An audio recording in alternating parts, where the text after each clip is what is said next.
Maybe the most frightening feeling is not sadness. It is the moment when you realize that nothing seems to reach you anymore. The music plays, people speak, days pass, and yet something inside remains strangely untouched. Carl Jung believed that this state is not always a failure of motivation.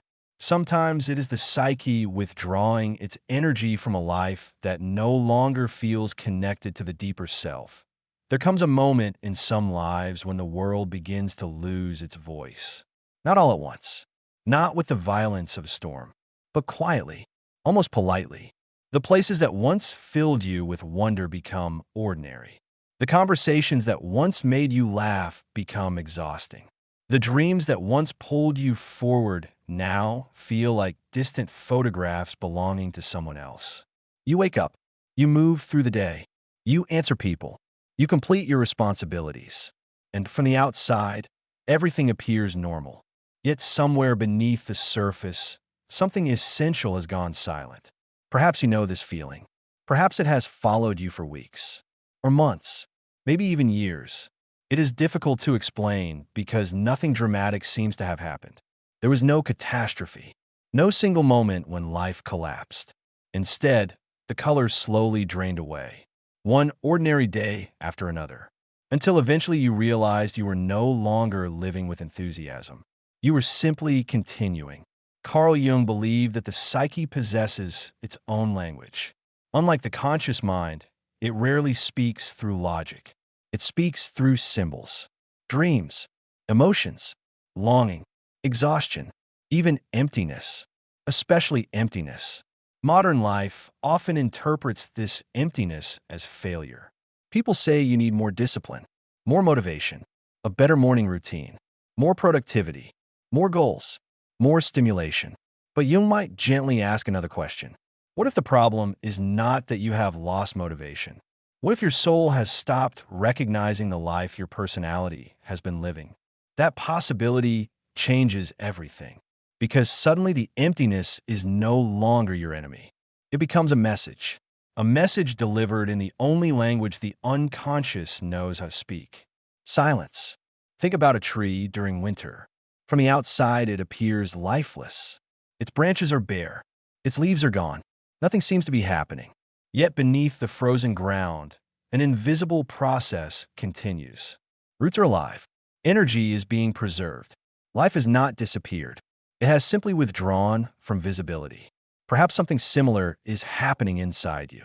Maybe what feels like emptiness is not the death of your spirit. Maybe it is your psyche refusing to spend energy on a life that no longer reflects who you truly are. That idea can feel frightening, because if it is true, then the solution is not simply to become more productive. It is to become more honest. Honesty is rarely comfortable. It asks difficult questions, questions most people spend years avoiding. Whose life am I living? Which dreams truly belong to me? What have I continued simply because it was expected? How many years have I spent becoming acceptable instead of becoming myself? These questions are uncomfortable because they threaten the identity we carefully constructed. Jung described the persona as the mask we wear before the world. The successful employee, the dependable partner, the responsible parent, the agreeable friend, the strong one, the intelligent one, the one who always seems fine. These masks are not evil. In fact, they are necessary. Every society requires them. But when the persona becomes the whole identity, something deeper begins to suffocate. The soul grows hungry, not for achievement, not for recognition, but for authenticity.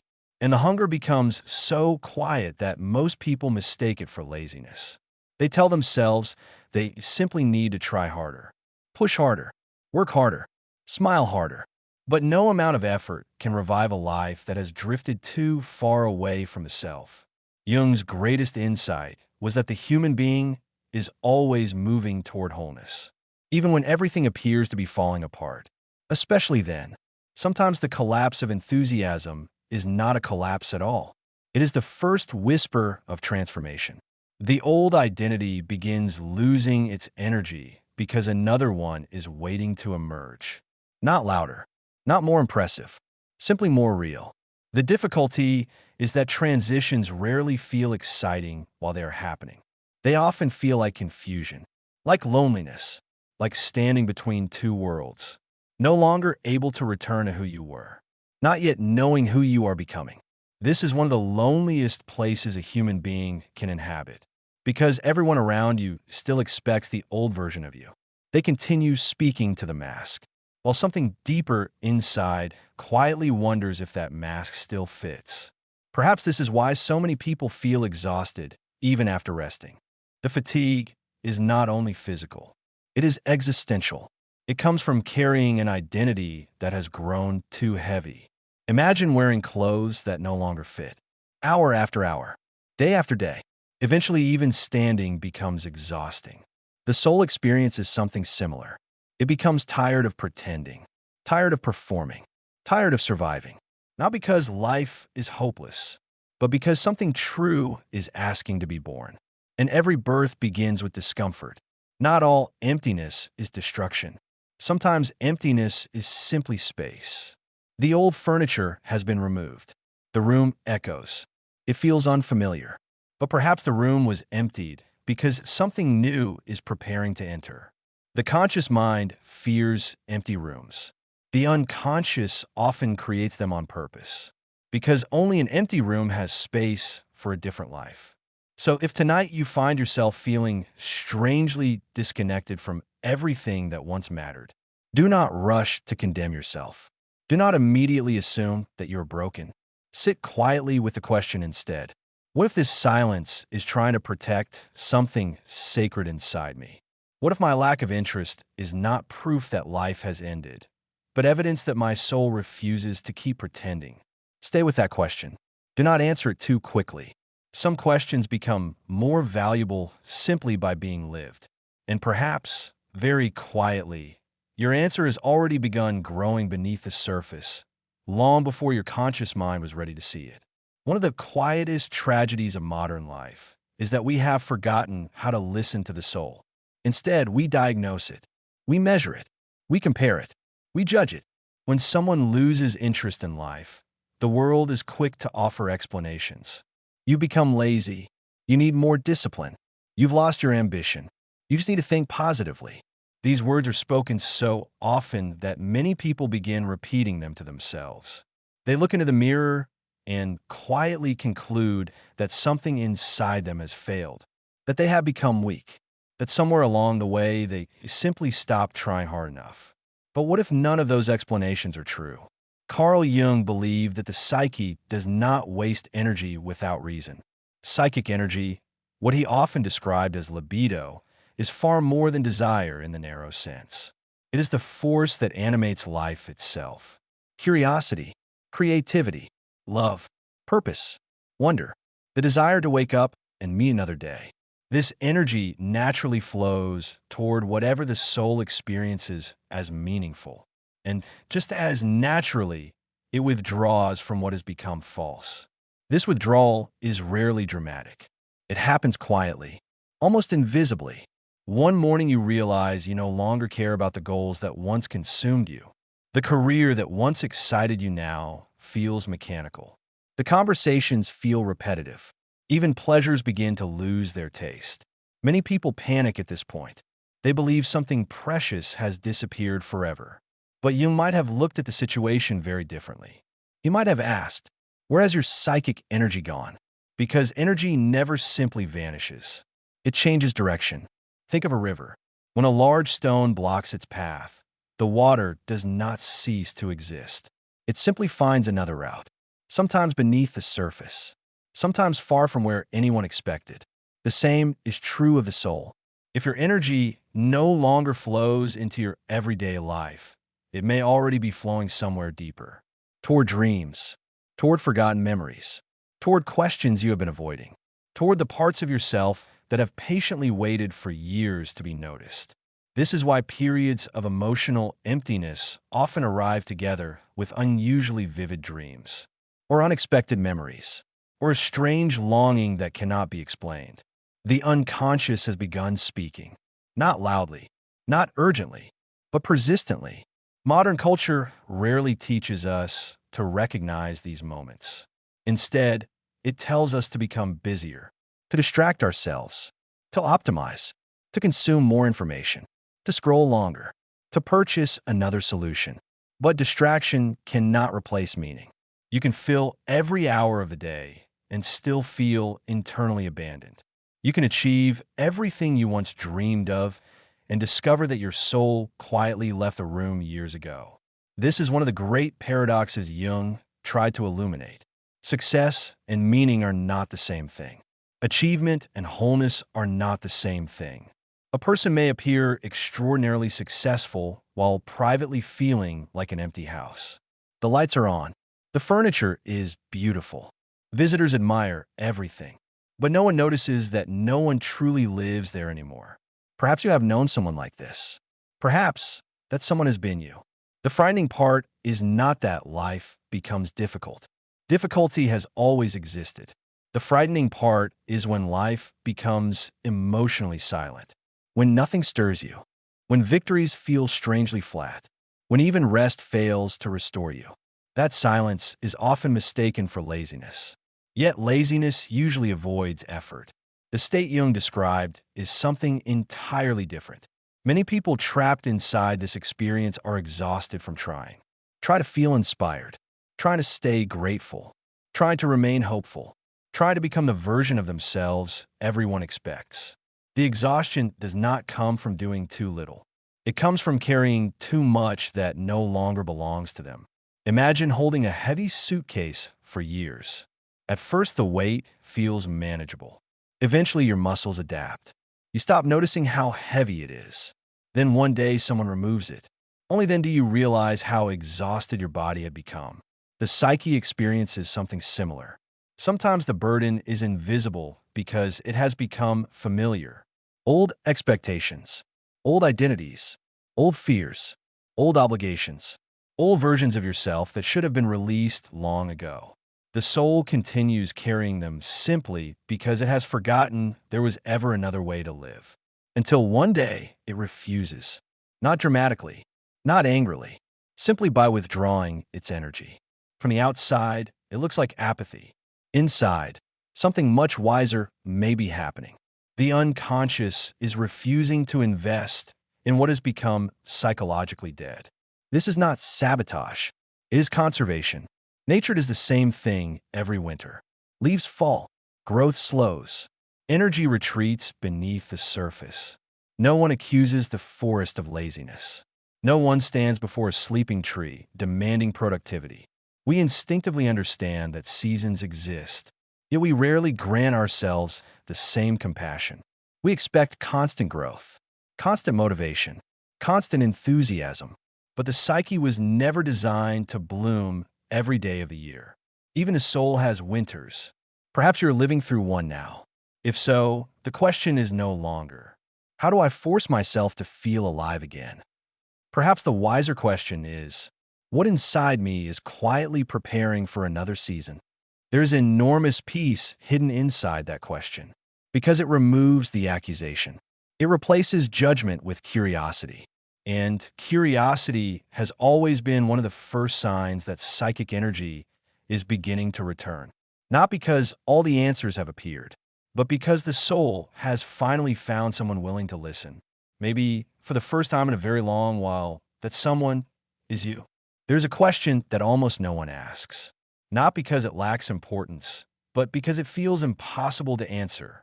Where does your soul go when life stops feeling meaningful? Most people assume it disappears. They believe something precious has been lost forever, that the person they used to be has somehow faded beyond recovery. But Carl Jung would likely disagree. The soul does not disappear. It withdraws, like an animal retreating into the forest after being frightened, like the moon hiding behind heavy clouds, like a seed resting beneath frozen ground. Its absence is not evidence of death. It is often evidence of protection. The unconscious has an extraordinary intelligence, far older than your conscious thoughts, far quieter than your daily worries.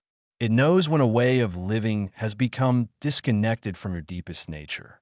And when that happens, it begins calling your energy home, not back toward comfort, but back toward truth. This process can feel deeply unsettling. Because from the outside, very little changes. You still wake up. You still answer messages. You still pay bills. You still smile when necessary. But inwardly, you begin feeling like a stranger inside your own life. It is a lonely sensation, not because you are physically alone, but because you no longer recognize yourself. Have you ever looked around your own room and suddenly felt as though you were standing inside someone else's story? Everything is familiar, yet nothing feels like home.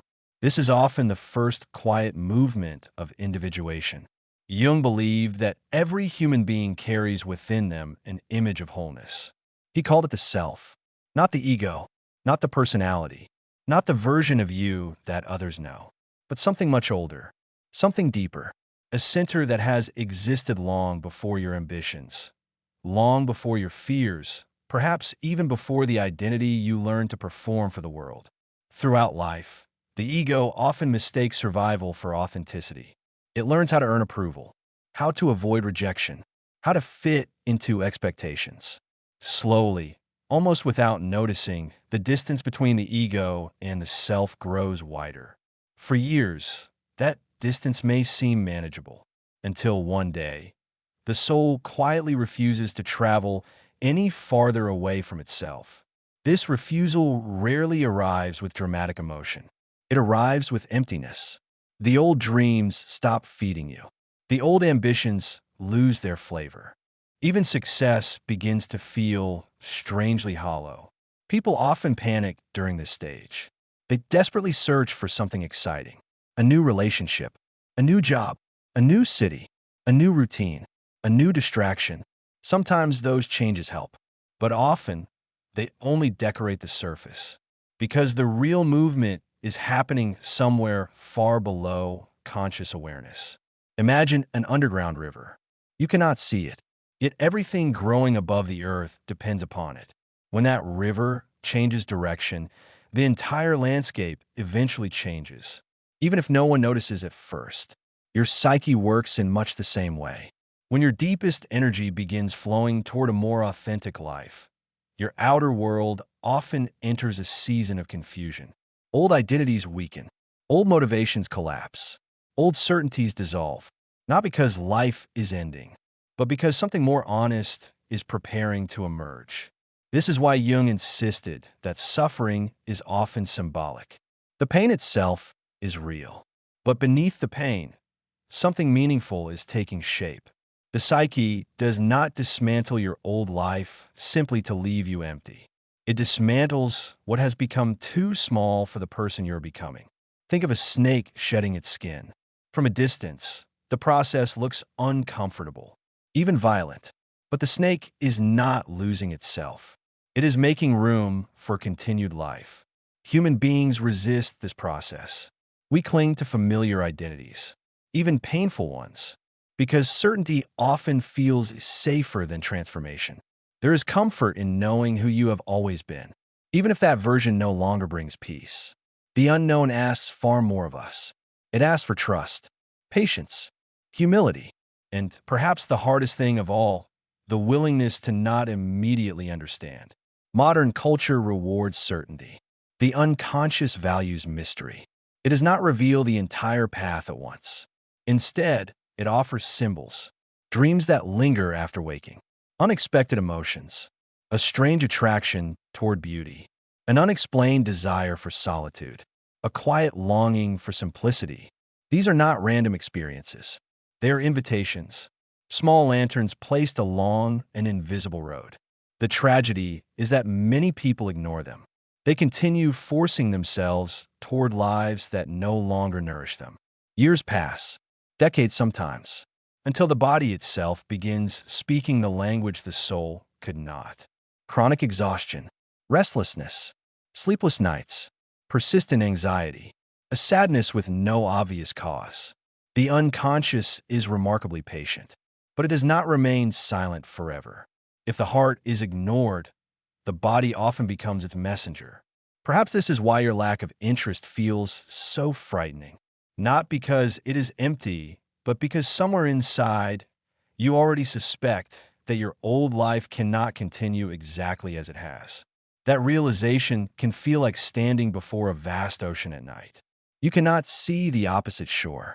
You do not know how deep the water is. You only know you cannot remain where you are. And strangely, that uncertainty is not always a sign of being lost. Sometimes, it is the first evidence that your soul has finally begun leading the way. So, tonight, rather than asking yourself why you no longer care about everything that once mattered, perhaps ask something gentler. What if my soul is not abandoning me? What if it is patiently guiding me toward a version of my life that finally feels like home? Sit with that question. Do not rush toward an answer. The deepest truths rarely arrive with noise. They arrive the way dawn arrives, almost invisibly, until suddenly you realize the darkness has already begun to fade. There's a quiet kind of grief that few people ever speak about. It is not the grief of losing another person, nor the grief of losing a dream. It is the grief of slowly realizing that you have outgrown the life you once worked so hard to build. This realization rarely arrives with certainty. It begins as a subtle discomfort, a feeling that something no longer fits. The routines are the same. The familiar places remain unchanged. The people around you may still see the same version of you they have always known. Yet inside, something has shifted. It is as though you're wearing clothes that once fit perfectly, but now feel strangely tight. Not because the clothes have changed, because you have. Carl Jung believed that the human psyche is never meant to remain fixed. Life is movement, growth, transformation. And whenever we stop growing inwardly, the psyche begins creating pressure, not to punish us, but to invite us forward. Imagine a river that has been forced into a narrow channel for many years. At first, the water obeys. It follows the path that has been carved for it. But over time, the current grows stronger. It begins pressing against the banks. Eventually, the old channel can no longer contain it. From above, it may look like destruction, but from the river's perspective, it is simply finding its natural course. The soul behaves much the same way. Many of us spend years constructing a life based on survival. We choose careers because they seem secure, relationships because they feel safe, beliefs because they are accepted, dreams because they earn approval. Little by little, we become experts at living the life that makes sense to everyone else, except ourselves. The tragedy is not that we deceive other people. The tragedy is that we slowly begin deceiving our own hearts. At first, the soul is patient. It whispers. It sends small moments of discomfort, an unexpected sadness, a longing that appears without explanation, a dream that lingers long after waking, a feeling that something important has been forgotten. But the whispers are easy to ignore. Life is busy. Responsibilities demand attention. The world applauds productivity far more than self-reflection. So we continue, year after year, believing that one day, if we work a little harder, achieve a little more, become a little more successful, the emptiness will disappear. Sometimes it does, for a while. Success can be intoxicating. Achievement offers temporary relief. Recognition feels warm. But eventually, the applause fades. The room becomes quiet again. And there, waiting patiently beneath every accomplishment, is the same unanswered question. Is this truly my life? Not the life I inherited. Not the life I was praised for. Not the life I learned to perform. My life. The question can be terrifying, because if the answer is uncertain, everything begins to feel uncertain. Jung often wrote that the greatest danger is not chaos. It is unconsciousness, living a life without ever asking whether it truly belongs to you. Many people mistake stability for fulfillment. Yet stability without authenticity eventually becomes another form of prison. The walls may be comfortable, beautiful even, but there are still walls. The soul notices this long before the conscious mind does. That is why your enthusiasm begins fading before your circumstances change. Your inner world always moves first. The outer life follows later. Think of autumn. The leaves do not fall because the tree has failed. They fall because another season is arriving. From a distance, it appears as loss. but the tree is preparing for renewal. It releases what can no longer be carried. Human beings often refuse this wisdom. We cling to identities that have already expired. We remain loyal to dreams that no longer belong to us. We continue proving ourselves to people whose approval has quietly lost its meaning. Not because we are weak, because letting go feels like becoming no one. If I am no longer the successful one, who am I? If I no longer chase what everyone admires, what remains? If I stop pretending, will anyone still recognize me? These fears are deeply human. The ego depends upon familiar definitions. The self does not. The self is far less interested in your reputation than your aliveness. It asks a different question entirely. Not, what have you accomplished? But, what has your soul become while accomplishing it? That question has extraordinary power because it shifts the focus from external achievement to internal transformation. Perhaps that is why so many people feel strangely emotional during quiet evenings. The distractions fade, the performances end, the masks become heavier, and suddenly, the deeper voice has room to speak again. Not loudly, never loudly, just enough to ask, are you still living a life that belongs to you? There may not be an immediate answer. That is perfectly all right. Some questions are meant to remain open. They shape us simply by being carried. Jung understood that transformation begins long before clarity arrives. The old identity starts dissolving first. Only later does the new one reveal itself. This is why so many people mistake the middle of transformation for failure. They stand between two lives, unable to return, unable to see the future, feeling suspended, forgotten, lost. Yet perhaps they're closer to themselves than they have ever been. Because for the first time, they're no longer moving automatically. They have stopped. They have begun listening. And sometimes, the quietest moments of uncertainty become the birthplace of the truest life we will ever live. So if tonight your old ambitions feel strangely distant, if the life you built no longer fills your heart the way it once did, do not assume that something precious has died. Perhaps something far more important has finally begun to awaken. Take your time. There is no need to rush towards certainty. The soul has never measured life by speed, only by truth. And truth, like the first light before sunrise, often arrives slowly enough that we only recognize it after it has already begun changing everything. There are landscapes that exist not only in the world, but inside every human being. Forests of hope, mountains of ambition, oceans of longing, and sometimes there is the desert. Few places frighten us more than an inner desert. It feels endless, silent, unforgiving. Nothing seems to grow there. Nothing appears to move. Even time itself feels slower beneath its endless sky. When people enter this landscape within themselves, they often believe they have reached the end of something. The end of joy, the end of purpose, the end of who they once were. But Carl Jung saw these barren places differently. He understood that the psyche often withdraws into silence before it reveals a deeper truth. Nature has always known something that human beings frequently forget. Not every season is meant for blooming. There are seasons for flowering, seasons for harvest, seasons for rest, and there are seasons when everything visible seems to disappear. Yet beneath the surface, life continues its invisible work. Imagine standing alone in an ancient desert at twilight. The wind moves softly across the sand. No voices, no distractions, no applause, no expectations, only silence. At first, that silence feels unbearable. Your mind searches desperately for something to fill it. A memory, a plan, a conversation, anything.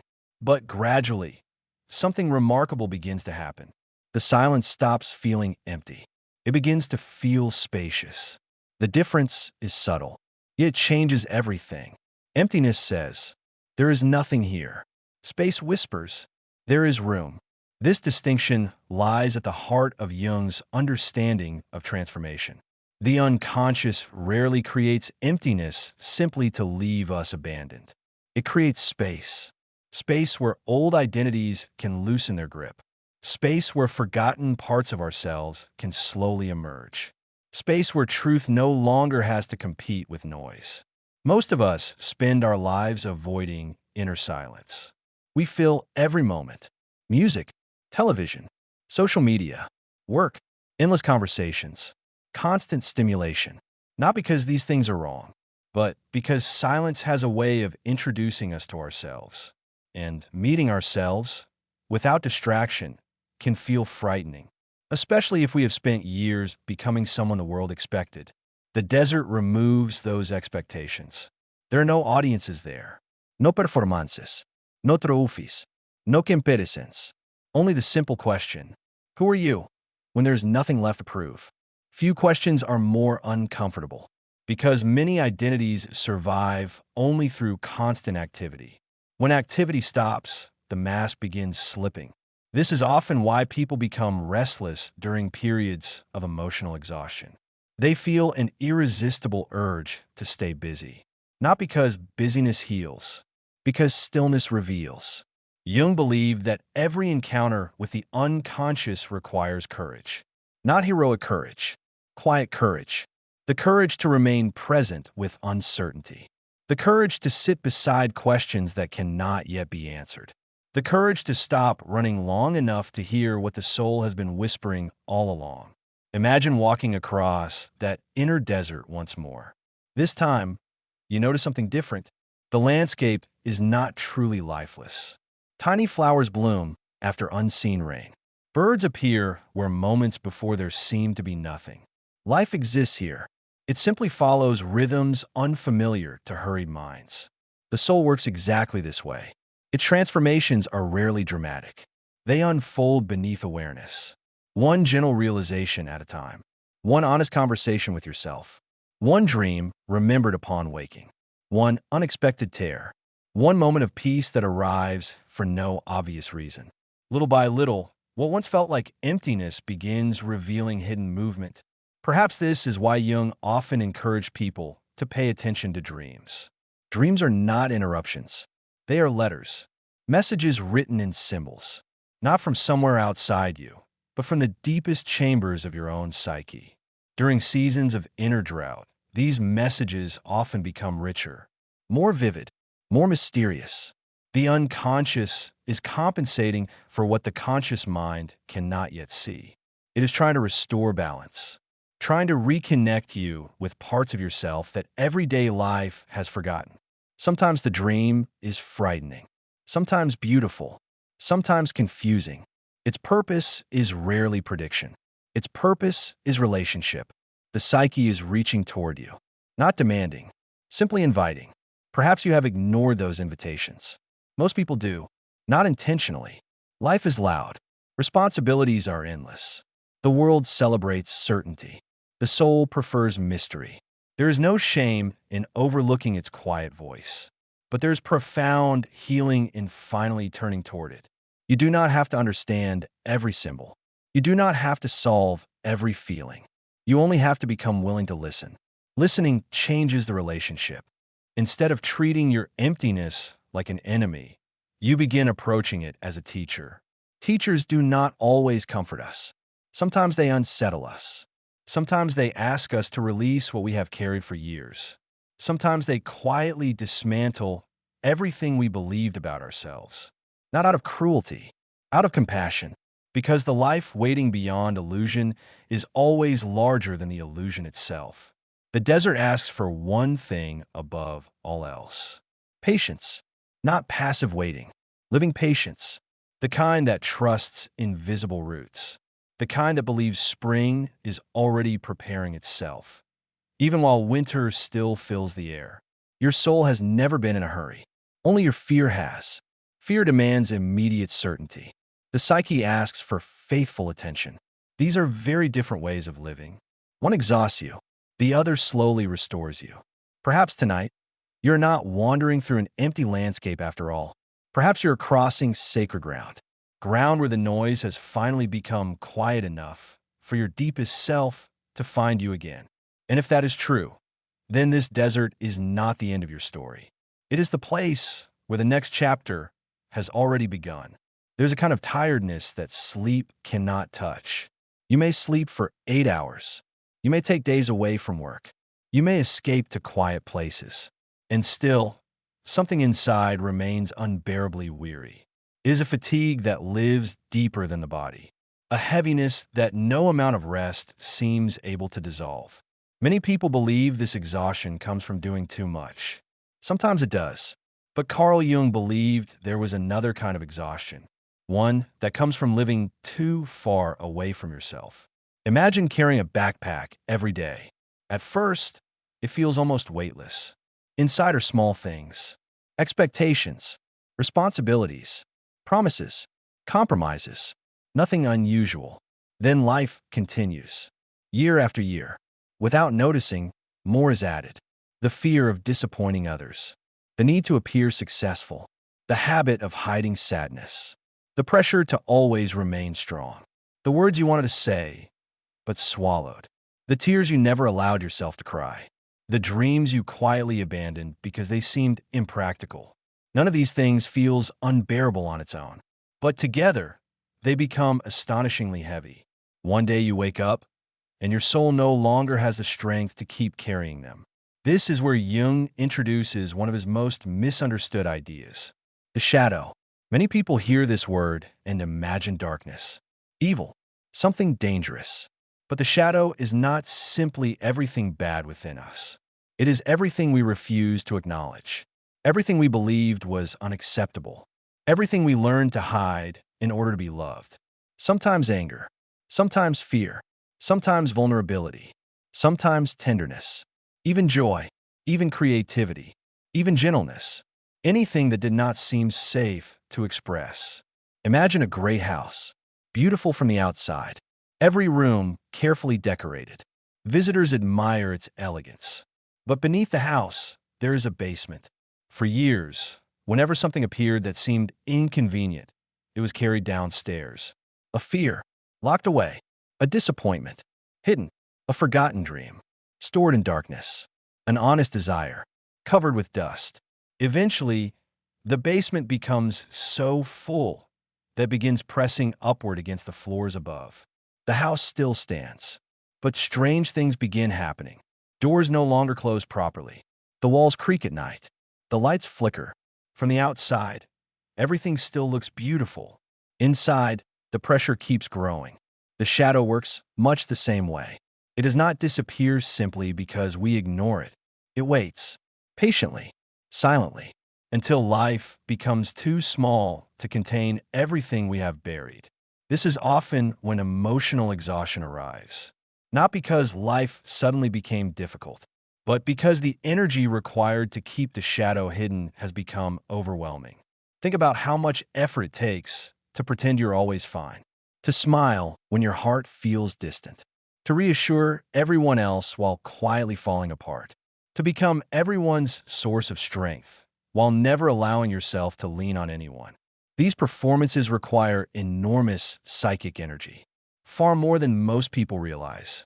Jung understood that repression is expensive. Every emotion pushed out of consciousness must be held somewhere. The psyche pays the price, day after day, year after year, until eventually there's almost nothing left. This is why so many people describe emotional numbness. They say, I don't feel happy anymore, but I don't really feel sad either. It feels like everything has gone quiet. This silence is not always emptiness. Sometimes it is depletion. The inner world has been spending all its energy maintaining the mask. There is simply very little left for living. The remarkable thing is that the shadow does not seek revenge. It seeks reunion. It wants nothing more than to return home. The parts of yourself you buried long ago are not trying to destroy you. They are trying to belong again. Perhaps the child who loved drawing, the teenager who dreamed without embarrassment, the adult who longed for a simpler life, the version of you who cried easily, who trusted deeply, who laughed without wondering how it looked. These parts never truly disappeared. They simply waited, hidden beneath years of adaptation, years of becoming acceptable, years of forgetting. Sometimes emotional exhaustion is not asking you to become stronger. It is asking you to become whole. Wholeness is very different from perfection. Perfection divides the personality. It says, only these parts deserve to exist. The rest must remain hidden. Wholeness says something much gentler. Everything that is true deserves a place at the table. Even fear, even uncertainty, even grief, especially grief, because grief often protects love. The things we mourn reveal the things we valued. The things we hide reveal the things we feared losing.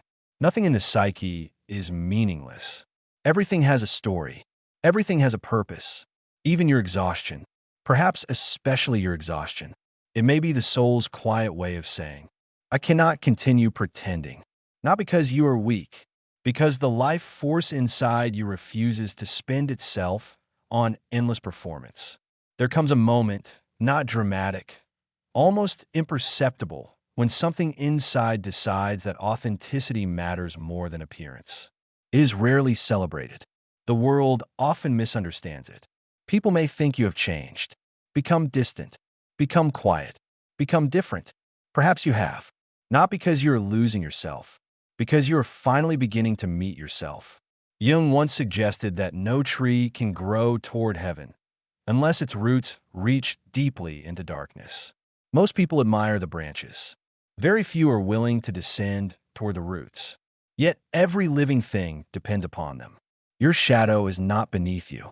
It is beneath the life you have built, supporting it, holding forgotten truths, waiting with extraordinary patience. Tonight, if you feel emotionally exhausted, do not immediately ask yourself, how can I force myself to feel better? Instead, ask a quieter question. What part of me has been waiting all these years to finally be welcomed home? Do not hurry toward an answer. The shadow never responds well to force. It opens slowly, like a flower at dusk, like the first stars appearing in the evening sky. One gentle truth at a time. And perhaps what has been exhausting you all along was never life itself. Perhaps it was only the endless effort of trying to live without all of yourself. There's another possibility that few people ever consider.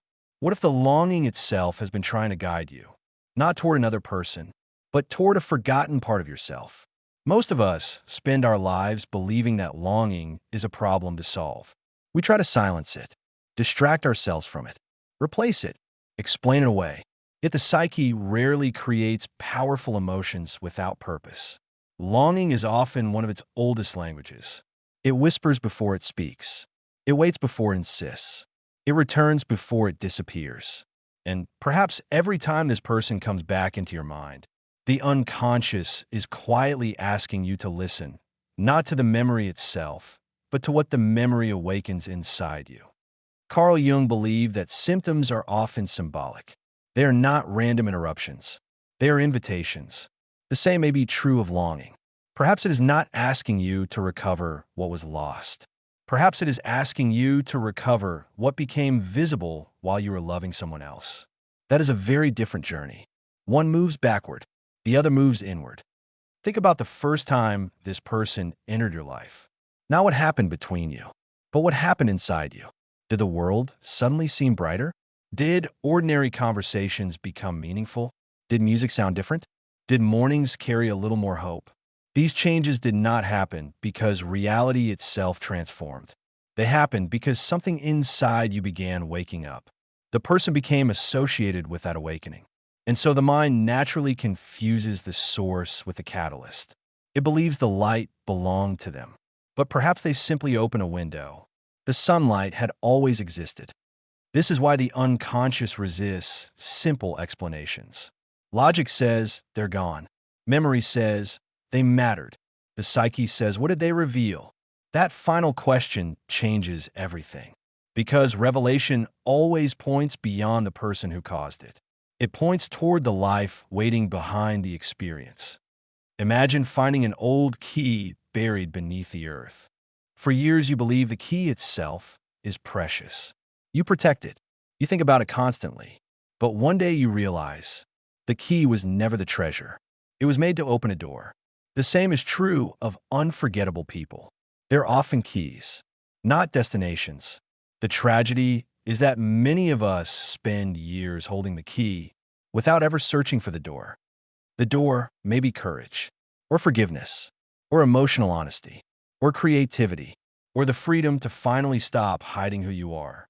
The unconscious rarely tells us directly. It prefers symbols, and symbols require patience. This is why growth cannot be rushed. Every symbol unfolds in its own season. If you've stayed with these reflections, take a quiet moment to subscribe. This channel exists for those who believe that psychology is more than information. It is a path toward inner peace. And if these words remind you of someone who changed your life in ways you still don't fully understand, leave one word in the comments. Doorway. Because sometimes a single encounter becomes the entrance to an entirely new version of ourselves. Perhaps the deepest mistake we make is believing that healing means closing every door behind us. Life rarely asks that. Instead, it asks us to keep walking. The old doorway remains where it always was, but we're no longer standing inside it. We are moving beyond it, carrying its lesson, not its weight. That is the quiet difference between remembering and living. One keeps looking backward, the other carries wisdom forward. Maybe tonight, as silence slowly settles around you, there is no need to force yourself to stop thinking about that person.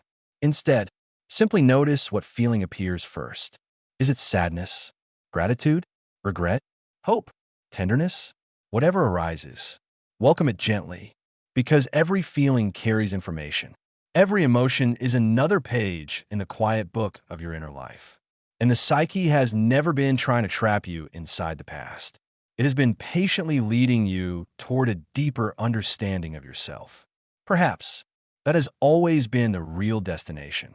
Perhaps the person was never the destination. Perhaps they were only the bridge. This is one of the quietest truths Carl Jung ever approached. Not directly, not with slogans, but through the language of symbols. What we chase outside ourselves is often pointing towards something waiting within us. And yet the heart resists this idea. It wants the story to remain about another person because that feels simpler. If they had stayed, if they had loved differently, if life had arranged itself another way, everything would be different. But would it? Or would the deeper hunger still have remained, simply wearing another face?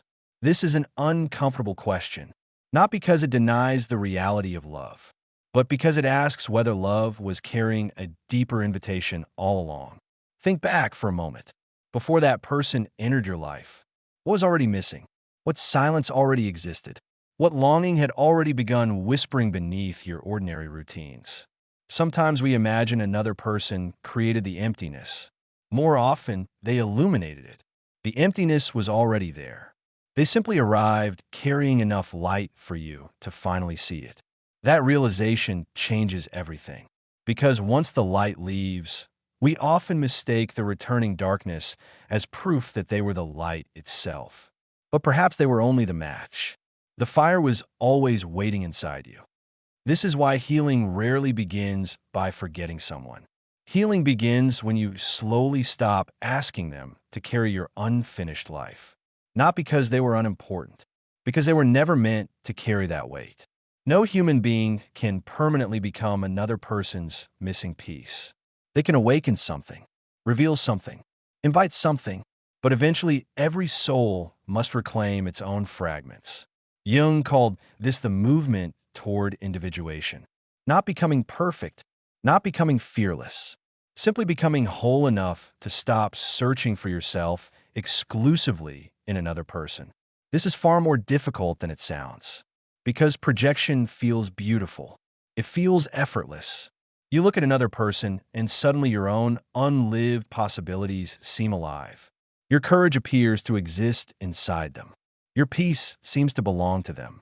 Your joy seems attached to their presence. Without realizing it, you begin outsourcing your own soul, and the unconscious quietly waits. It waits until life separates you, not to punish you, but to ask a question. Can you still become who you glimpsed without the mirror? Most people answer too quickly. No, they spend years trying to recreate the same relationship, searching for the same feeling, the same chemistry, the same mystery, the same electricity. But electricity is not the destination. Transformation is. The relationship was never valuable only because it felt extraordinary. It was valuable because it revealed possibilities inside you that ordinary life had hidden. That is a very different thing.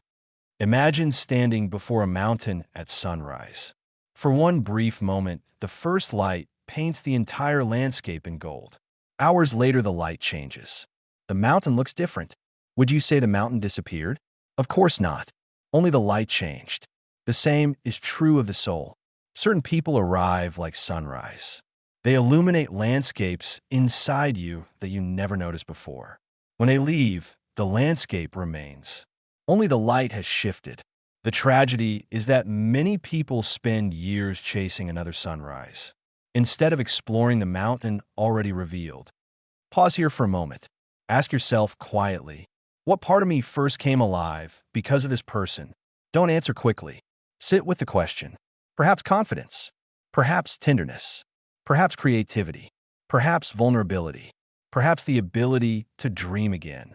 Whatever it is, that quality still belongs to you. It always did. They did not create it. They uncovered it. That distinction can change an entire life. If this reflection has already helped you see your own story differently, consider subscribing to the channel.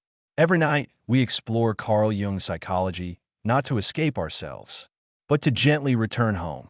And if these ideas resonate with you, write one quiet word in the comments: awakening. Sometimes a single word is enough to remind someone else they're not walking this path alone. The unconscious has extraordinary patience, far greater patience than the conscious mind. The conscious mind wants immediate closure. The unconscious prefers genuine transformation. It is willing to wait years, even decades, not because it enjoys suffering, because it refuses shallow answers. Whenever an experience carries deep symbolic meaning, the psyche continues working long after the external story has ended. Dreams continue. Memories return. Unexpected emotions surface. Not randomly, purposefully, like waves slowly polishing a rough stone. Every return smooths another edge. Every memory reshapes another corner of the self, until eventually what once wounded begins teaching. There comes a beautiful moment in every long healing process. It arrives quietly, almost unnoticed. You remember the person, but your first feeling is no longer pain. Instead, gratitude, not because everything ended well, because you finally understand why they mattered. Understanding softens what explanation never could. Perhaps they entered your life only long enough to introduce you to yourself. Perhaps their greatest gift was not staying. Perhaps it was showing you a version of yourself worth becoming. And perhaps, without realizing it, you have already been becoming that person ever since. Very slowly, very quietly, one ordinary day at a time. There is a moment in every long season of healing that almost no one notices. Nothing dramatic happens. No sudden revelation. No triumphant realization that everything is finally over. Instead, life simply becomes a little quieter. One morning you wake and realize that the memory is still there, but is no longer asking anything from you. This is one of the quiet miracles of psychological transformation. The memory remains. The attachment changes. Carl Jung understood something that modern culture often forgets. The goal of inner work is not amnesia. It is integration. To integrate an experience means allowing it to become part of your life without allowing it to dominate your identity. This sounds simple, but few people truly experience it because the ego prefers certainty. It prefers clear endings, finished stories, closed doors. The psyche does not work that way. It keeps everything that carries meaning, not to burden you, but to build you. Imagine an ancient cathedral. Its stones were not gathered in a single afternoon. Each one was placed slowly, patiently, often by hands that would never live long enough to see the finished building. The soul grows in much the same way. Every meaningful encounter becomes another stone. Some stones arrive through joy, others through heartbreak, others through disappointment, others through impossible longing. You may wish certain stones had never entered your life. Yet without them, the cathedral would not stand. This is why the people we remember most intensely are rarely the ones who gave us the easiest experiences. Comfort is pleasant, but transformation is unforgettable. The The soul remembers transformation. It remembers every moment reality became larger than it had imagined.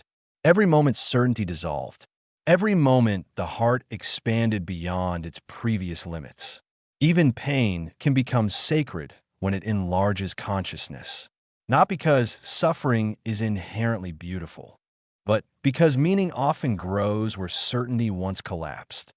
Perhaps that is why your mind still returns. Not because it wishes to suffer again, because it recognizes that somewhere inside those memories, a new version of you is quietly being born. Birth is rarely comfortable. Neither is becoming. Many people spend years trying to escape their own memories. They distract themselves. They stay constantly busy. They fill every silence with noise, every empty evening with another screen, every lonely weekend with another obligation. Not because activity heals, because stillness frightens them. Stillness allows old voices to return, old faces, old conversations, old feelings. And yet, what if silence was never your enemy? What if silence has been patiently waiting to finish the work that distraction keeps interrupting? Jung often spoke about the importance of entering the inner world consciously, not to become trapped there, but to become familiar with its landscape. The unconscious fears only one thing: being ignored forever. When ignored, it speaks louder. When listened to, it gradually softens, like a child who finally realizes someone is paying attention. This is why gentle awareness often heals more deeply than force. You do not conquer the unconscious. You befriend it. Close your eyes for just a moment.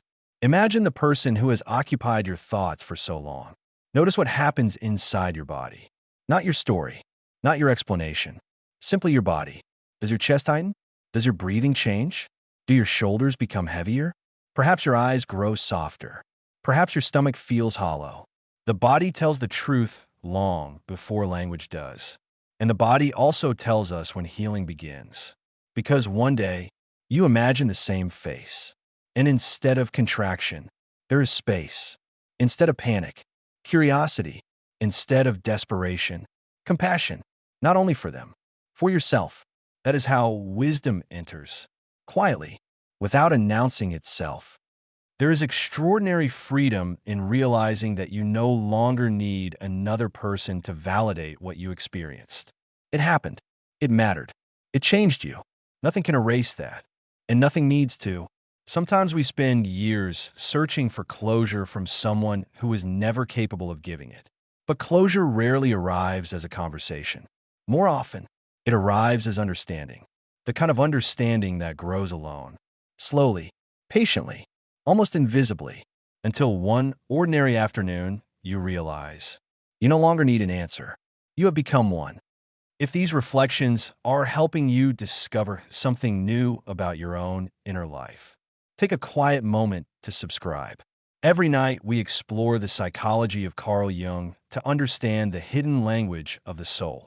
And if you've ever realized that healing became possible only after you stopped chasing explanations, write this word below: peace. Someone reading your comment tonight may discover they are closer to healing than they imagined.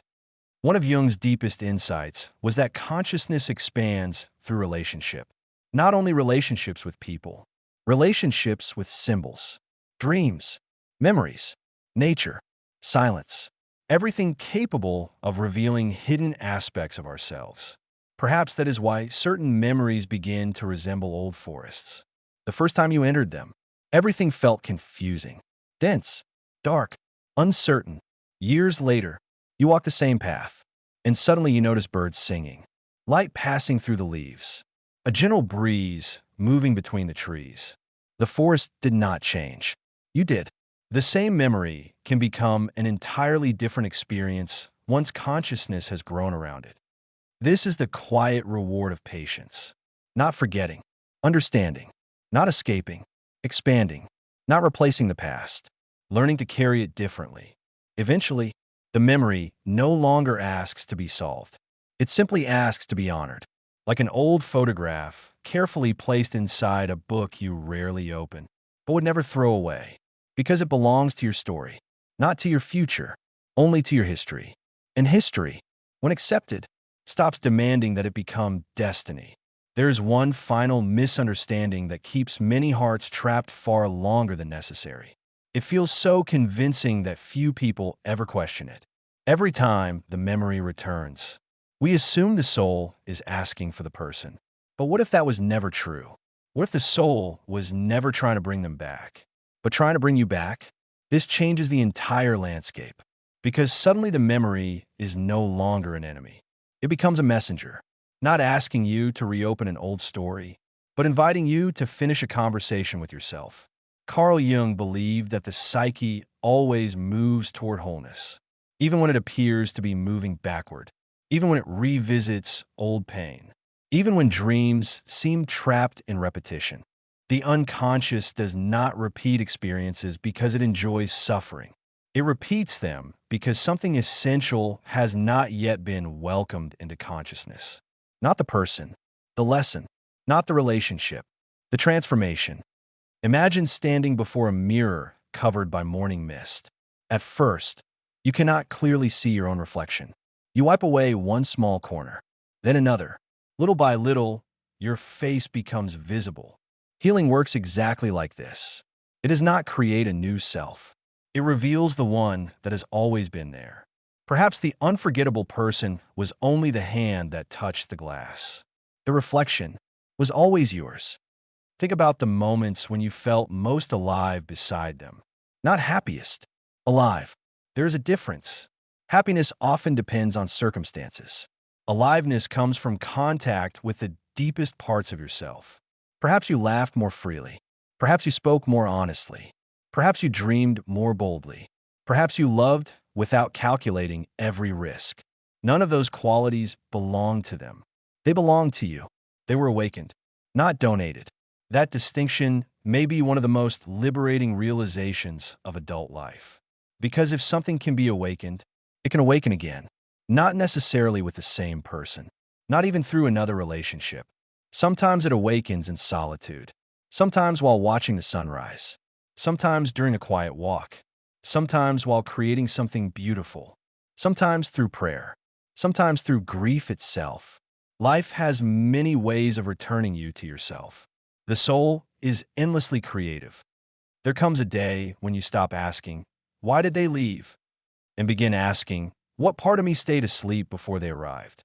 That question changes everything, because now your attention moves inward, toward growth, toward responsibility, toward freedom, not the heavy freedom of having no attachments. The gentle freedom of no longer confusing another person with your own destiny. Perhaps this is what Jung meant when he wrote that the privilege of a lifetime is becoming who you truly are. Notice what he did not say. He did not say becoming who someone else wanted you to be, or becoming the version that would finally earn perfect love, or becoming someone impossible to leave. He spoke only of becoming yourself, quietly, patiently, completely. The deepest love is never meant to replace the journey toward yourself. It is meant to accompany it, sometimes only for a season. If these reflections have stayed with you until this moment, it probably means this wasn't only a video about someone else. It was also about you, about your own heart, your own memories, your own hidden life. If that's true, subscribe to the channel. Every night we explore Carl Jung's psychology, not to escape loneliness, but to discover the wisdom hidden inside it. And if you've stayed until this chapter, leave one final word in the comments. Home, because perhaps that is where every meaningful journey has always been leading. Not toward another person, toward yourself. Look around the room where you are now. Perhaps it is quiet. Perhaps everyone else is asleep. Perhaps only the soft light of a lamp remains. Notice how still everything has become. Your outer world has slowed. Now your inner world can do the same. The mind no longer needs to chase every memory. It no longer needs to solve every mystery. Some questions become beautiful precisely because they remain open. Some people become meaningful precisely because they were temporary. Some encounters become unforgettable precisely because they interrupted the ordinary rhythm of life long enough to reveal another possibility. And perhaps that was enough, more than enough. The river does not apologize for every stone it once carried. The forest does not mourn every leaf that has fallen. The night does not resist the coming of dawn. Nature understands something we often forget. Nothing meaningful is truly lost. It changes form. The seasons teach this without words. Spring never argues with winter. Summer never tries to erase autumn. Each season leaves something behind for the next. So does every relationship. So does every goodbye. So does every unforgettable person. Their greatest gift may not be the memories they left, but the person those memories slowly helped you become. Tonight, perhaps you can stop asking the memory to disappear. Instead, allow it to take its rightful place, neither on a throne nor in a prison, simply within the long story of your becoming.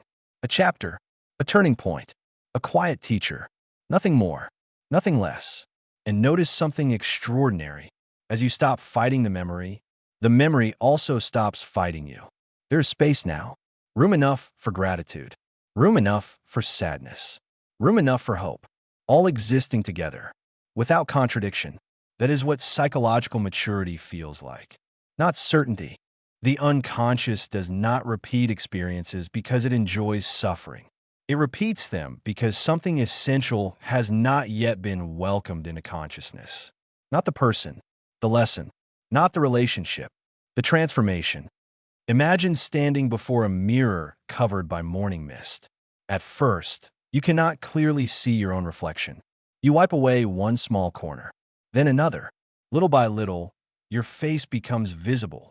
Healing works exactly like this. It does not create a new self.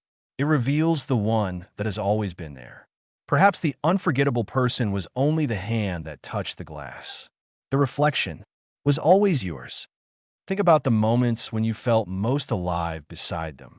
Not happiest, alive. There's a difference. Happiness often depends on circumstances. Aliveness comes from contact with the deepest parts of yourself. Perhaps you laughed more freely. Perhaps you spoke more honestly. Perhaps you dreamed more boldly. Perhaps you loved without calculating every risk. None of those qualities belong to them. They belong to you. They were awakened, not donated. That distinction may be one of the most liberating realizations of adult life. Because if something can be awakened, it can awaken again. Not necessarily with the same person, not even through another relationship. Sometimes it awakens in solitude. Sometimes while watching the sunrise. Sometimes during a quiet walk. Sometimes while creating something beautiful. Sometimes through prayer. Sometimes through grief itself. Life has many ways of returning you to yourself. The soul is endlessly creative. There comes a day when you stop asking, "Why did they leave?" and begin asking, "What part of me stayed asleep before they arrived?" That question changes everything, because now your attention moves inward, toward growth, toward responsibility, toward freedom. Not the heavy freedom of having no attachments.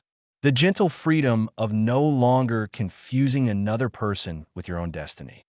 Perhaps this is what Jung meant when he wrote that the privilege of a lifetime is becoming who you truly are. Notice what he did not say. He did not say becoming who someone else wanted you to be, or becoming the version that would finally earn perfect love, or becoming someone impossible to leave. He spoke only of becoming yourself, quietly, patiently, completely. The deepest love is never meant to replace the journey toward yourself. It is meant to accompany it, sometimes only for a season. If these reflections have stayed with you until this moment, it probably means this wasn't only a video about someone else. It was also about you, about your own heart, your own memories, your own hidden life. If that's true, subscribe to the channel. Every night, we explore Carl Jung's psychology, not to escape loneliness, but to discover the wisdom hidden inside it. And if you've stayed until this chapter, leave one final word in the comments. Home, because perhaps that is where every meaningful journey has always been leading. Not toward another person, toward yourself. Look around the room where you are now. Perhaps it is quiet. Perhaps everyone else is asleep. Perhaps only the soft light of a lamp remains.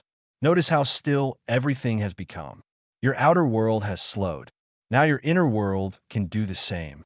The mind no longer needs to chase every memory. It no longer needs to solve every mystery. Some questions become beautiful precisely because they remain open. Some people become meaningful precisely because they were temporary. Some encounters become unforgettable precisely because they interrupted the ordinary rhythm of life long enough to reveal another possibility. And perhaps that was enough, more than enough. The river does not apologize for every stone it once carried. The forest does not mourn every leaf that has fallen. The night does not resist the coming of dawn. Nature understands something we often forget. Nothing meaningful is truly lost. It changes form. The seasons teach this without words. Spring never argues with winter. Summer never tries to erase autumn. Each season leaves something behind for the next. So does every relationship. So does every goodbye. So does every unforgettable person. Their greatest gift may not be the memories they left, but the person those memories slowly helped you become. Tonight, perhaps you can stop asking the memory to disappear. Instead, allow it to take its rightful place, neither on a throne nor in a prison, simply within the long story of your becoming. A chapter, a turning point, a quiet teacher, nothing more, nothing less. And notice something extraordinary. As you stop fighting the memory also stops fighting you. There's space now, room enough for gratitude, room enough for sadness, room enough for hope, all existing together, without contradiction. That is what psychological maturity feels like. Not certainty, capacity, the capacity to hold life exactly as it is. Perhaps one day, years from now, the name that once echoed through every silent evening will pass through your mind like a distant bird crossing the evening sky. Beautiful, recognizable, free.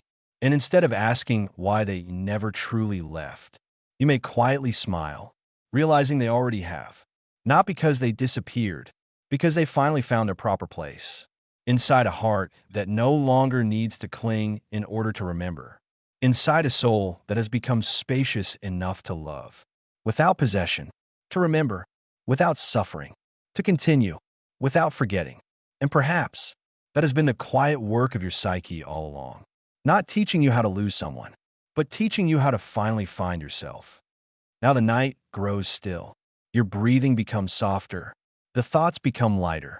Nothing more needs to be solved before sleep. Nothing more needs to be carried. The memories can rest. The questions can rest. And so can you. There is something quietly mysterious about the way life repeats itself. Not always in the same people. Not always in the same places. But somehow, the same feelings seem to find us again. Different face. Different voice. Different season. Yet strangely familiar. Almost as though the soul recognizes something long before the mind does. Carl Jung believed this was no accident. The unconscious is not interested in novelty. It is interested in completion. Until something essential has been understood, life has a remarkable way of presenting it again. Not as punishment, as invitation. Have you ever noticed how certain relationships seem to begin differently, yet somehow end with the same emptiness? Perhaps the details change. Perhaps the personalities are completely different. But eventually, you recognize an old emotional landscape. The same fear of abandonment. The same longing to be understood. The same hesitation before opening your heart. The same silent hope that this time everything will finally be different. And for a while, it is. Until the deeper pattern quietly returns. This is one of the ways the unconscious teaches. Not through lectures, through repetition. Many people mistake repetition for bad luck. Jung saw something deeper. Every recurring emotional experience points toward an unfinished conversation inside the psyche. The people change. The lesson remains. Until one day, instead of asking, "Why does this keep happening to me?" you begin asking, "What is this experience trying to teach me?" That single question opens an entirely different path. Because now suffering becomes meaningful. Not pleasant, but meaningful. And meaning changes the weight of every burden. Imagine a river flowing through the mountains. Year after year, it follows nearly the same path. Not because the river lacks imagination, because water naturally returns to the deepest places. The psyche behaves much the same way. It returns to emotional valleys that have not yet been transformed. Again and again, until the current itself begins carving a new direction. This is the quiet work of consciousness. It does not erase the river. It gradually reshapes its course. Perhaps the person who stayed in your mind was not the only one. Perhaps there were others before them. Different names, different stories, yet carrying the same emotional atmosphere. If that is true, do not judge yourself. Simply become curious. Curiosity is one of the gentlest forms of healing. Judgment closes the door. Curiosity quietly opens it. Ask yourself, what feeling have I been searching for all my life? Not who, what? Safety? Recognition? Belonging? Peace? To be chosen? To finally rest? The answer may surprise you, because often we believe we are searching for people. We are actually searching for emotional experiences. The people simply become symbols of those experiences. Jung often reminded us that the unconscious speaks through images. Perhaps every unforgettable person becomes one such image, not because they are perfect, because they carry an emotional meaning large enough to awaken hidden parts of ourselves. The danger begins only when we mistake the symbol for the destination. The symbol points beyond itself, always, toward your own unfolding, toward your own becoming, toward the parts of yourself still waiting to be welcomed home. If these reflections are helping you understand your own patterns a little more clearly, take a quiet moment to subscribe. Each night, we explore Carl Jung's psychology with one purpose: to make peace with the hidden life within us. And if you've noticed the same emotional patterns appearing throughout your life, leave one word below: awareness, because awareness is often the first moment the pattern begins to lose its power.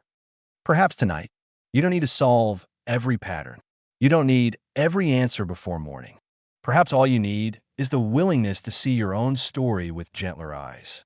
That alone changes more than most people realize.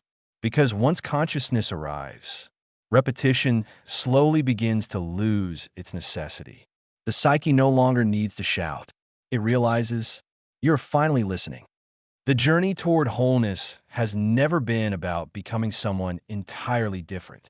It has always been about recognizing the person who has quietly existed beneath every fear, waiting patiently for you to come home, na fase mais contemplativa e emocional antes do encerramento. Perfido. A partir daqui o vídeo entra na fase mais calma, exatamente como fazem os grandes canais do nicho. O ritmo desacelera gradualmente, tornando-se quase uma meditação filosófica. Perhaps acceptance is one of the most misunderstood words in the human language. Many people hear it and imagine surrender. They imagine giving up, settling, pretending something no longer hurts. But that is not acceptance. That is resignation. Carl Jung spoke of something entirely different. True acceptance is not denying the wound. It is no longer organizing your entire life around it. There is an enormous difference. One imprisons, the other liberates. Think of an old tree standing alone in a quiet field. Its trunk carries scars from countless winters, branches once broken by storms, marks left by lightning, years of wind carved into its bark. Yet the tree does not spend every spring trying to erase those scars. It simply continues growing. Each new ring forms around what already exists. The past is not removed. It is embraced by something larger. Perhaps healing happens the same way, not by eliminating every painful memory, but by becoming larger than the memory itself. This is what the psyche quietly longs for. Expansion, not perfection. When consciousness expands, old wounds occupy less space. Not because they shrink, because your inner world becomes vast enough to contain them without being defined by them. Imagine looking at the night sky. One star may seem impossibly bright until you notice the thousands surrounding it. Nothing happened to that single star. Your perspective widened. The same happens inside the soul. Perhaps the person you cannot forget has remained so large because your inner sky has not yet finished expanding. That is not failure. It is simply part of becoming. Growth rarely announces itself. It happens beneath awareness, like roots spreading through dark soil, like snow melting beneath frozen ground before anyone notices the first flower. The deepest transformations are almost always invisible while they are happening. One day, without warning, you may hear their name. For a brief moment, the old memory returns. But something feels different. There is no rush in your chest, no desperate search for meaning, only a quiet recognition. Yes, that was once part of my life. And then, the moment passes, not because you forced it away, because it no longer demands your entire attention. This is acceptance, not forgetting, freedom. There's an old belief that closure arrives through another person, through one final conversation, one perfect explanation, one last apology. Sometimes that happens. Often it does not. The psyche eventually learns something extraordinary. Closure is not a gift someone gives you. It is an inner relationship you slowly build with reality. Reality may never explain itself. Reality simply asks whether you are willing to continue living anyway. And somehow, one quiet morning, you realize you are. If these reflections have brought even a little peace into your evening, consider subscribing. Every night, we explore Carl Jung's psychology as a gentle companion for those seeking rest, not only for the body, but for the soul. And if acceptance has begun to mean something different to you tonight, leave one simple word below. Release, not because everything is gone, because you're learning to carry it differently. Acceptance does not erase love. It purifies it. Love that clings is frightened. Love that accepts becomes spacious. It allows memories to exist without demanding that they return. It allows gratitude to exist beside sadness. It allows beauty to remain without possession. Perhaps that is the most mature form of love the psyche can learn. To bless what once existed, without insisting that it exists forever. The river never argues with the sea. It simply continues flowing. The moon never resists becoming full or becoming hidden again. Everything in nature teaches quiet acceptance. Only human beings imagine that peace comes through control. Nature whispers something else. Peace comes through participation, through moving with life, rather than endlessly resisting it. Perhaps tonight, your soul is ready for that quieter movement. Not because every question has been answered, because not every question needs an answer before peace becomes possible. Sometimes, peace arrives first, understanding follows later, or perhaps it never comes at all. And somehow, the heart continues opening anyway. There is a remarkable gentleness hidden inside that realization. Nothing asks you to stop remembering. Nothing asks you to stop loving. Nothing asks you to become someone untouched by life. The invitation is much softer. Simply become someone who can hold every chapter of your story, without allowing any single chapter to become the entire book. That is freedom, not the freedom of forgetting, the freedom of becoming. Perfido. Agora entramos na parte mais emocional do roteiro. O ritmo diminui ainda mais. A linguagem fica mais poética e introspectiva, exatamente como os vídeos do **Jung et Night que ultrapassam 500 mil visualizações. Perhaps the deepest transformation love can offer us is teaching us the difference between holding someone and trying to own what they awakened inside us. At first, these two experiences seem identical. They feel like love. They sound like love. They even resemble devotion. But slowly, the psyche begins to reveal the difference. Possession says, asterisk, without you, I cannot be whole. Asterisk, love whispers. Asterisk, because of you, I discovered a part of myself that will always remain. Asterisk, only one of these brings peace. Carl Jung understood that genuine love does not imprison either person. It creates space, not distance. Space. Space for each soul to continue becoming. Space for mystery. Space for change. Space for growth. The ego fears this. The ego wants guarantees. It wants certainty. It wants promises that tomorrow will always resemble today. But the soul has never lived that way. The soul has always belonged to movement, to seasons, to transformation, to the quiet unfolding of life itself. Imagine holding a small bird in your hands. Grip too tightly, and you harm it. Open your hands completely, and it may fly away. Yet there is another possibility, to simply allow it to rest there, without fear, without force, without ownership. Perhaps love has always been asking this of us. Not to possess beauty, but to witness it. Not to imprison connection, but to honor it. The moment we stop trying to control love, love begins teaching us something far deeper than happiness. It begins teaching us freedom. Many people spend years believing they miss another person. Sometimes they do, but sometimes what they truly miss is the certainty they once believed that relationship could provide. Human beings long for permanence, yet life quietly teaches impermanence. Every season changes. Every flower eventually closes. Every sunset disappears into night. Not because beauty failed, because beauty was never meant to remain frozen. Its value comes from its movement, its transience, its willingness to exist fully, even while knowing it cannot stay forever. Perhaps relationships are much the same. Some remain for decades, others for months, a few for only a single conversation. But duration has never been the only measure of meaning. A candle burning for one quiet evening may illuminate more than a lamp burning carelessly for years. The psyche understands this. That is why it treasures moments, not calendars, presence, not permanence. Take a quiet breath. Think about someone who once changed you. Do not ask how long they stayed. Instead, ask what they revealed. Did they awaken courage? Did they soften your heart? Did they teach you to speak honestly? Did they expose a fear you had hidden from yourself? Perhaps they revealed your extraordinary capacity to love. If so, then something priceless remains. Not the relationship, the transformation. No one can take that from you. If this reflection has brought peace into your evening, subscribe and continue this journey with us. Each night, we explore Carl Jung's psychology as a companion for those seeking wisdom in silence. And if you've discovered that love can remain meaningful even after it changes form, leave one word below: gratitude.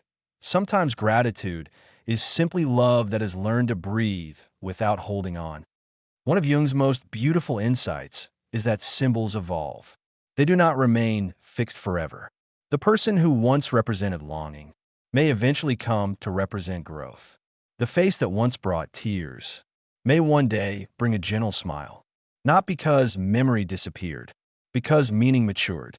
This is how the psyche heals. Not by deleting symbols, by allowing them to grow alongside us.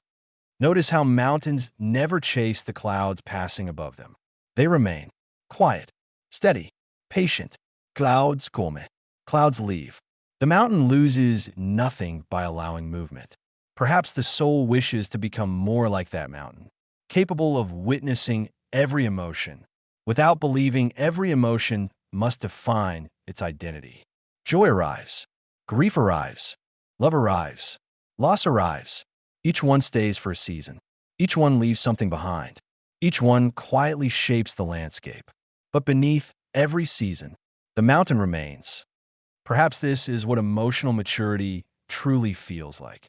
Not becoming unreachable, not becoming indifferent, but becoming spacious enough that love no longer needs possession in order to feel real. You can bless someone without keeping them. You can remember someone without recreating the past. You can love someone and still continue becoming yourself. That realization carries a profound gentleness because it frees both the memory and the one remembering. Tonight, as silence settles around your room, perhaps allow yourself to imagine placing every memory beside a quiet river, not throwing them away, not clinging to them, simply allowing the current of time to touch them softly. Some will remain close to the shore. Others will slowly drift beyond sight. Neither outcome is wrong. The river knows where every memory belongs. And perhaps, deep within your own soul, you already know as well. Perhaps the most beautiful realization arrives only after the longing has softened. Not when the memory disappears, but when you finally understand that the person you were searching for was quietly introducing you to yourself.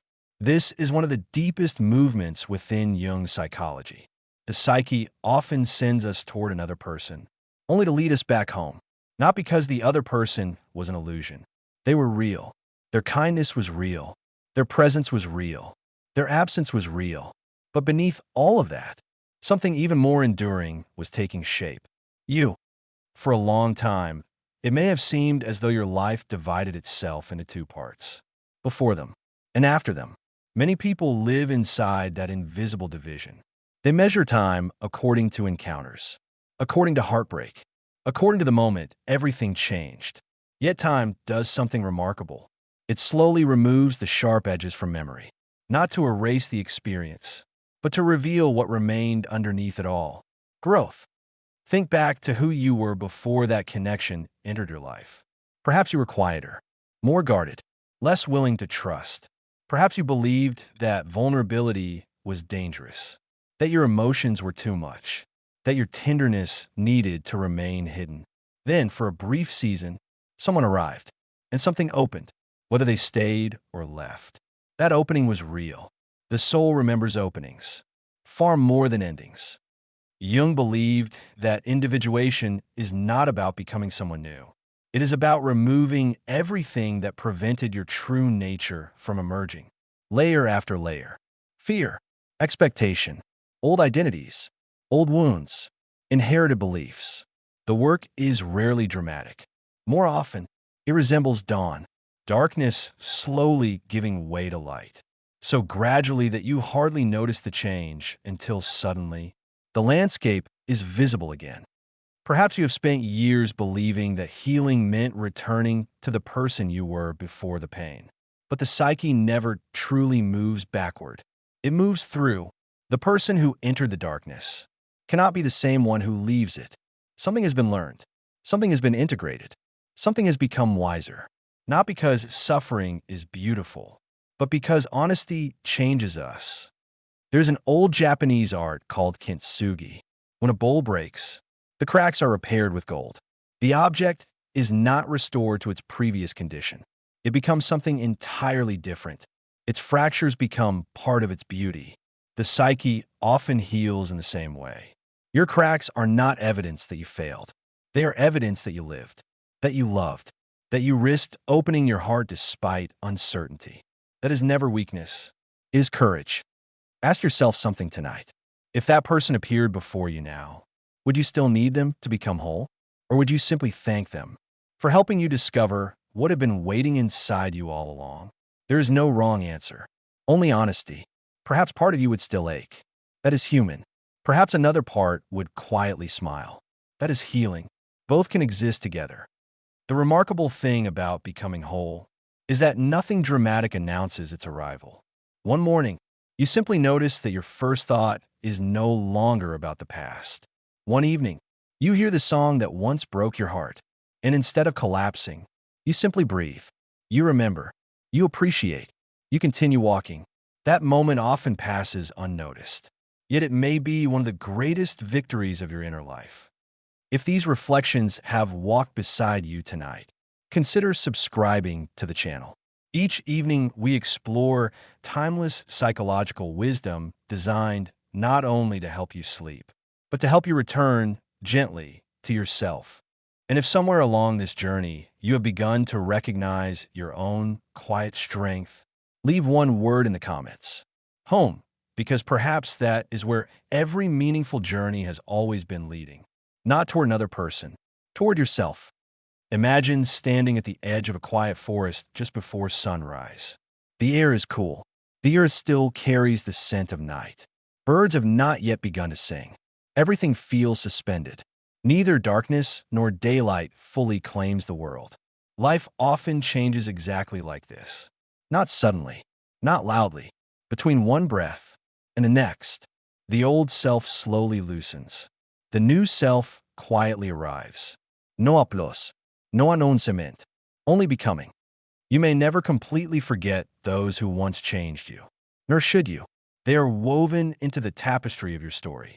But notice something. They no longer stand at the center. You do, not through ego, through integration. You have gathered back the pieces once scattered across memory, across longing, across hope, across grief. The fragments have found each other again. This is the quiet miracle Jung spoke about. Not perfection, wholeness. And perhaps this entire journey has never truly been about letting go of another person. It has been about returning to yourself with greater compassion than you have ever known. Learning to become the safe place you once searched for elsewhere. Learning to speak gently to your own frightened heart. Learning to remain present when loneliness visits. Learning that your worth has never depended on being chosen, because your soul was already complete long before anyone arrived. Relationships do not create your value. They reveal it. When you finally understand this, something extraordinary happens. Love stops feeling like survival and begins feeling like generosity. You no longer love because you are empty. You love because you are alive. And there's a profound difference. Now, there is nothing left to solve. No question demanding an answer. No memory asking to be judged. Only this quiet moment. This breath. This night. Allow your eyes to grow heavy. Allow your shoulders to soften. Notice the slow rhythm of your breathing. There is nowhere else you need to be. Nothing more you need to understand before rest arrives. The mind has worked hard enough for today. Now, let the night do its work. Imagine yourself walking through a peaceful forest beneath a sky filled with stars. Each step is slow, effortless. The trees stand silently beside the path. They ask nothing of you. They simply remain, as they have for centuries. Patient, steady, whole. Ahead, you discover a quiet lake. Its surface is perfectly still. The moon rests upon the water like silver light. Sit beside it for a while, without speaking, without thinking, simply watching. One by one, memories begin appearing upon the lake. Faces, voices, moments, some joyful, some painful, some unfinished. Do not chase them. Do not resist them. Watch each one gently drift across the water, like autumn leaves carried by a slow current. Notice how none of them remain forever. Each arrives, each departs. The lake never struggles. It simply reflects. Perhaps your soul has always been like this lake, capable of holding everything, without becoming overwhelmed by anything. Every experience has touched you, but no experience defines all of you. Breathe slowly. Feel the cool, evening air. Listen to the silence between your thoughts. There is remarkable peace there, a place deeper than fear, deeper than longing, deeper than memory itself. This is the place Jung believed every human being carries within. The self, not the personality, not the wounded child, not the fearful ego, the deeper center, always present, always waiting, always whole. Rest there for a while. There is nothing to fix, nothing to earn, nothing to prove, only breathing, only stillness, only quiet awareness. If someone's face appears once more before sleep, smile gently. Thank them, not because they stayed forever, but because they helped reveal another piece of your own soul. Then allow the image to fade naturally into the night. No force, no resistance, only gratitude, as the stars continue shining above the lake. Remember this. Everything meaningful that love awakened within you still lives inside you. The courage, the tenderness, the openness, the compassion, the hope. None of these belong to another person. They were always yours. The other person simply helped you recognize them. Carry that truth gently into sleep. And if tomorrow brings new questions, meet them with the same quiet heart that has carried you through tonight. The night is peaceful now. The forest is still. The lake reflects only moonlight. Your breathing has become slower. Your mind lighter. Your heart softer. You are safe. You are home. Rest now. The night will keep watch until morning. Good night.